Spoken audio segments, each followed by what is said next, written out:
Hey guys, in this video I decided to cover Mr. Joe Biden's hair transplant journey, his first hair transplant he has done almost 40 years ago, and how his hair looks nowadays. I'm sure many of you know how his hair looks nowadays, but we are gonna examine it in detail. There's a lot we can learn from him as guys who are interested in long-term hair preservation and long-term hair loss management. So it's gonna be a really valuable video, so I hope you will enjoy it. Let's start.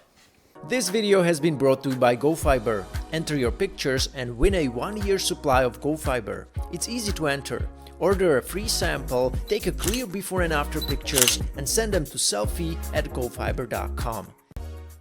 Hey, welcome back guys. This is the hair loss and hair transplant related channel where I'm pretty much helping out guys with proper hair loss management and proper hair transplant planning. So for all you guys who are suffering from hair loss, you are welcome to subscribe to this channel and stay informed about the proper ways of managing your hair loss and restoring your missing hair. Guys, probably you don't know many people who have done their hair transplants like 40 years ago when even hair plugs used to be popular and FUE artistry was like nowhere to where it is nowadays. Mr. Joe Biden is one of the oldest and publicly known examples who got hair plugs done back in the 1980s. Now, that was his choice because unfortunately there was nothing better back in the days, so he went with hair plugs.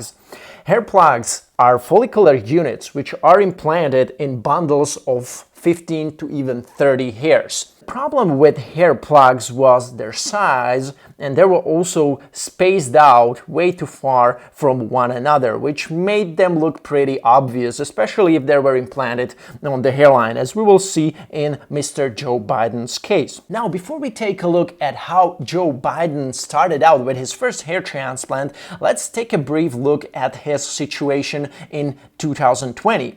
He's 77 years old and has probably done several hair transplants by now. He most likely ran out of donor hair follicles, which we can see on these photos. Okay, if we take a look at the sides and also the back, the hair is very thin. And usually if you are like Norwood 7 and you run out of your donor hair, you just get a partial coverage, and that's what we can see also in his case. We can see that the first half of his scalp is somewhat covered with hair while the rest it's bald. Here we can see a photo of him in 1972 when he was 29 years old. And even if we look at his lateral humps, these are the lateral humps, okay? They already predicted his Norwood 7 scenario. He got his first hair transplant in his late 30s, okay? As you can see here, this is a photo from 1981 when he was 38 years old. As far as the hairline design, you may think he didn't go as aggressive because the new hairline still has some balding on the corners, okay? But considering he was already like almost like class Norwood 7, and with limited donor, he could have picked even more conservative hairline back then, in my opinion. There was also no FDA-approved medication for treating male pattern hair loss back in the days, back in the early 1980s. The minoxidil has been approved in the late 1980s and finasteride in 1990s. So there would be also like no chance that he could have used any medication back in the days. Nowadays, we of course know that things like that would not normally happen because we have finasteride, we have minoxidil, and we have some alternatives. So it's possible if you start early to slow down the hair loss or delay this inevitable hair loss pattern that is kind of set for you in your genes, which you would eventually reach hadn't you started with any drugs, any medication. Okay, so that's something that is much better now than it used to be 40 years ago. We can see for sure that his hair looks much better right now compared to 30 years old despite his age, and that has something to do with refining of his frontal hairline with one or more hair transplants, FUE or FUT. I don't know. I don't know how many he got altogether. You can see that the unnatural pluggy appearance is almost gone because he got some more grafts implanted ahead of the pluggy implanted hair to make it look finer, to make it look more natural, okay? So his hairline nowadays pretty much goes like in hand with highest artistry of the FUE or FUT. So it resembles a naturally looking hairline already pretty much. Alright guys, let me sum it up for you and also mention some things we can learn from this hair transplant case of Joe Biden.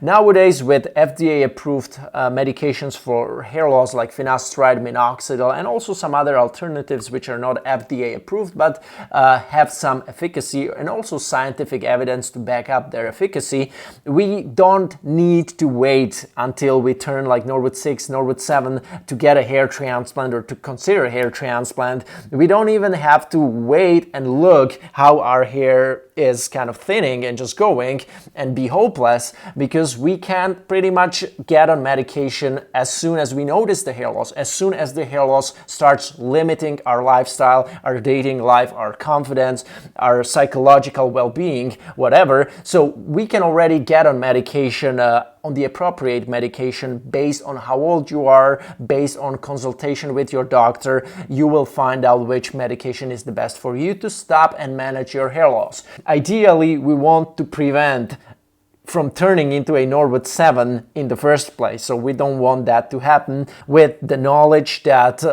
we have nowadays, with the treatments that we have nowadays, there is no reason for anybody to look like Joe Biden.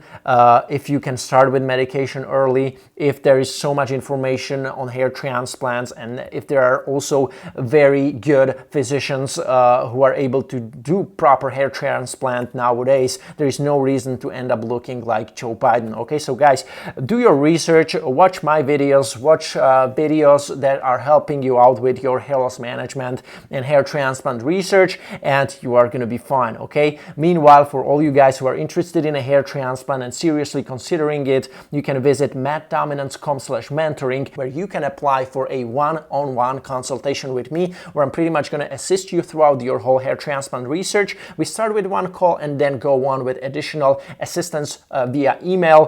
I'm going to pretty much recommend you the most reliable hair transplant doctors I know worldwide, either in your area. If you are able to travel, I can recommend you doctors anywhere. And then I'm going to also tell you what's possible, what's not possible with a hair transplant, what would or wouldn't be advisable in your situation, and things along these lines, just to make sure you're going to do the best possible decision with your hair transplant. Guys, I really enjoyed filming this video, so I hope you got a lot of value out of it, especially you younger guys who are interested in proper hair loss management and hair transplant planning. So if you learned something from it, make sure you like and comment below. It's going to boost the algorithm, it's going to boost the exposure of the video, and YouTube is going to show it to more of the guys like you who are interested in hair loss management and hair transplant planning.